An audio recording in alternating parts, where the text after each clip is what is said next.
Once upon a time, a man was obsessed with the meaning of life.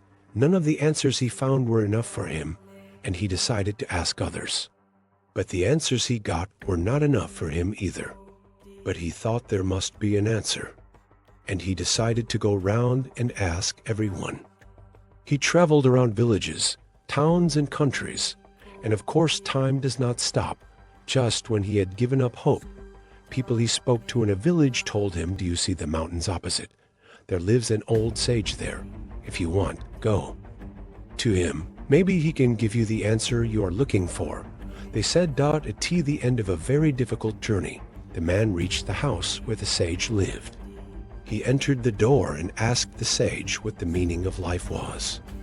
The sage said, "I will tell you the answer to this, but first you have to pass a test." The man accepted. The sage gave the man a teaspoon and filled it with olive oil. "Now go out and take a round in the garden. Come back here again. But be careful that the olive oil in the spoon does not decrease. If a drop is missing, you will lose." The man, with his eye on the teaspoon, walked round the garden and came back.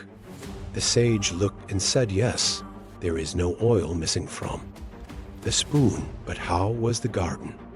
The man is bewildered, but he said, "I didn't look anywhere but the spoon. Now you are walking around the garden again.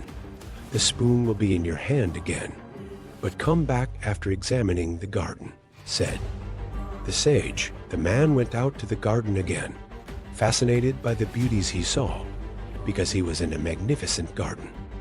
When he came back, he asked the wise man how was the garden.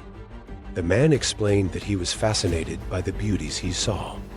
The sage smiled and said, "But there is no oil left in the spoon," and added, "Life gains meaning with your perspective. Either you see only one point, your life flows by, you don't realize it, or you live life in the middle of all the beauties you can see. Your flowing time makes sense. The meaning of your life is hidden in your gaze."